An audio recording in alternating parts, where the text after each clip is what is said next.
थी। तो ये बहुत कम मीटिंग्स में आते हैं, लेकिन आज की जो मीटिंग जो बुलाई गई है ये इन्हीं के कहने पे बुलाई गई है। मैं आप तमाम दोस्तों का शुक्रगुजार हूँ कि आपने भरपूर शिरकत की और इस मीटिंग को कामयाब बनाने में अहम किरदार होगा इंशाल्लाह आप तमाम दोस्तों का। जो मीटिंग का मकसद है वो FTR और पोस्ट बजट जो हम लोग आज डीब्रीफिंग देंगे, ये हमारी हिस्ट्री है, हमारी बड़ी स्ट्रॉन्ग हिस्ट्री है और वो काम किए हैं जो हुकूमत के जिम्मे थे, वो काम सियालकोट ने की है, सियालकोट के एक्सपोर्टर्स ने की है। तो इस पे तो मैं समझता हूँ कि पूरा पाकिस्तान, सिर्फ मौजूदा हुकूमत या ब्यूरोक्रेसी, बल्कि पूरा पाकिस्तान की तमाम चैम्बर्स इस बात पे इत्तफाक करती हैं कि सियालकोट चैम्बर ने हमेशा लीड ली है। आज भी हम टैक्स लेने के लिए तैयार हैं, लेकिन again I would like to say कि हमें वो गुजराने में कसाईयों के आगे मत फेंके, इससे हमारी कंसंट्रेशन खत्म होगी। ये नहीं कि हम टैक्स की बचत के लिए काम कर रहे हैं, इसके लिए भी लीड जिस तरह चौधरी साहब ने फरमाया सियालकोट ने लीड ली थी। ये जो हमने फिक्स टैक्स मुनासबत करवाया था ना, आपको पता ही है कि उस पे भी सियालकोट ने लीड ली थी और आप हमें फिर पुरानी सदी में भेजना चाहते हैं।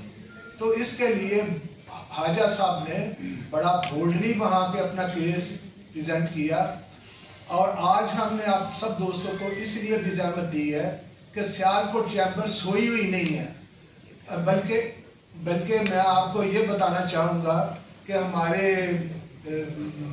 भट्टी साहब, हसन अली भट्टी साहब इलेक्ट हुए हैं सियाल एयरपोर्ट के लिए, चेयरमैन इलेक्ट हुए हैं। भट्टी साहब इधर ही कहीं बैठे हुए हैं जी। भट्टी साहब के लिए भी कामयाबी तो आज के दिन हमने सियालकोट चैम्बर की तरफ से इनके ऑनर में एक बड़ा ठीक ठाक डिनर रखा हुआ था, कार्ड भी प्रिंट हो गए हुए थे। तो मैंने रात के वक्त मलिक साहब को फोन किया, मैंने कहा मलिक साहब ठीक है, कार्ड भी प्रिंट हो गया सब कुछ, लेकिन इस वक्त हमें सबसे ज्यादा जरूरत है कि हम इस पे फोकस करें, इस पे इसके बाद भी हम इंशाल्लाह यकीनन ये फंक्शन करेंगे। तो आज लेकिन उसे कैंसिल किया है, इस मीटिंग की इम्पोर्टेंस को आप समझ सकते हैं। तो आज मैं आपसे यही दरख्वास्त करने वाला हूं कि हम तो देर रात ये मसला सिर्फ कॉमर्स स्पोर्ट्स का या अनवर खाजा, इसके लिए हम आपकी तरह ही परेशान बैठे हुए हैं। नासिर साहब ने हमें बड़े बड़े अच्छे ऑप्शन दिए हैं। नासिर साहब मैं इसके लिए गुजारिश करूंगा, बहुत अच्छे तरीके से आपने एक्सप्लेन किया है, बड़े अच्छे ऑप्शन दिए हैं, लेकिन हमारा पहला तो यही है जो आपने कहा है कि एट एनी कास्ट हमें उसके लिए लड़ना है, हर दम आखिरी दम तक भी लड़ेंगे इंशाल्लाह। मैं आप सब दोस्तों से यही गुजारिश करना चाहूंगा, इसके लिए हाउस ओपन है। हमें ये सजेस्ट किया जाए, सियालकोट वाले हमेशा अपना केस बड़े ही डिसेंट तरीके से प्रेजेंट करते हैं और उसमें इंशाल्लाह ताला हमें हमेशा कामयाबी हुई है, हमें कभी मायूसी का सामना नहीं हुआ।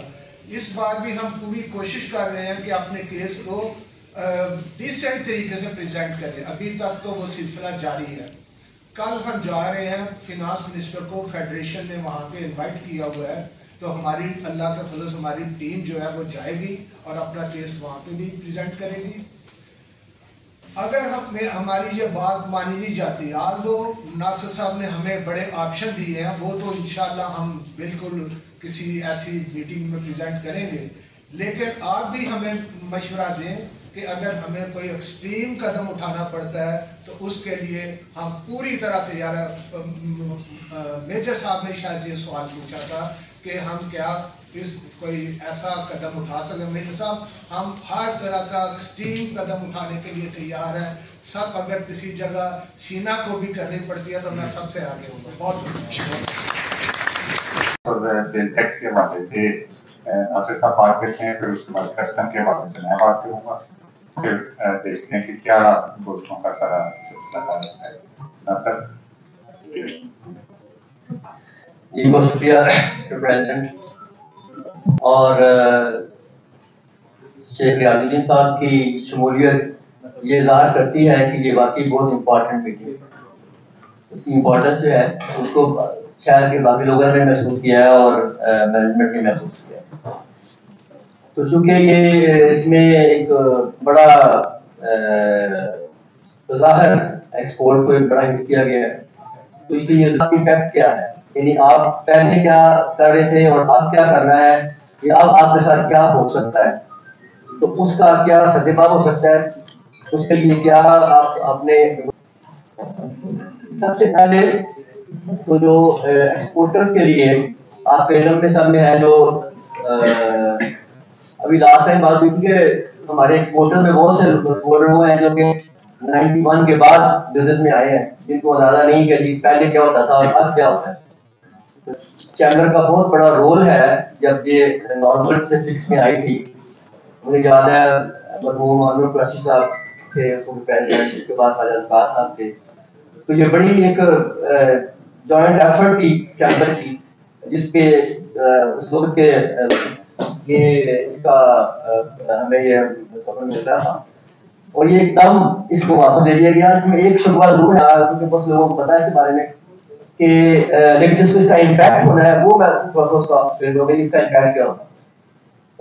جب شروع میں 91 میں یہ فکس ٹیکس رجیم میں آئے ہم، تو اس کو 7% آف دی ایکسپورٹس ریئلائز ہمارا ٹیکس تھا، جو کہ 0.75 ہوا، پھر 1% ہوا، اور عرصہ دراز سے یہ 29% ہے۔ یعنی پہلے والے کیس میں تھا کہ آپ فکس ٹیکس دیتے تھے آپ جو بھی، اور پھر اس کے بعد یہ ہے کہ اگر کسی اے او پی انڈیویجول کی انکم 10 ملین سے ایکسیڈ کر جائے تو اس پر 10% ایڈیشنل سرچارج بھی ہے، یعنی 45% پلس 10% مین 49.5%۔ پھر اس کے بعد سپر ٹیکس ہے۔ سپر ٹیکس یہ اگر 150 ملین سے زیادہ کسی کی انکم ہو تو اس پر اس انکم پر 10%، یعنی اگر 150 ملین 1% سے لے کے اس کے سلیب ریٹس ہیں، 500 ملین تک اگر انکم جاتی ہے تو اس کا 10% ریٹ۔ تو اگر آپ سمجھیں کہ اگر کسی کی اگر کسی اے او پی کی اگر انکم سے پلس ٹیکس اور ایڈ کر دیا جو کہ ایڈجسٹیبل ٹیکس ہوگا، جس کو نام دیا گیا ایڈوانس ٹیکس، اس کا مطلب یہ ہے کہ ڈائریکٹلی آپ کی ایکسپورٹ میں سے 1 جولائی سے 2% ٹیکس کٹ کے آ رہا ہے۔ ٹیکس کی بات کر رہے ہیں، مطلب ٹیکس جو فائنل 5 ملین 10 ملین، اس میں ایک ٹیکس اور ہے جو جسے کہتے ہیں ورکر سیلف فنڈ۔ یہ بھی آپ کا جو ٹیکس امپیکٹ ہوگا آپ کی سیل کے جو ریلائز کے ورسز وہ 1.08% ہوگا۔ آپ کو 1 بل کا میں نے سلیب بنایا کہ اگر 10% پروفٹ شو کریں تو کیا ہوگا، 15% پروفٹ کریں تو شو کیا ہوگا، 20 کریں تو کیا ہوگا، اور 25 کریں تو کیا ہوگا۔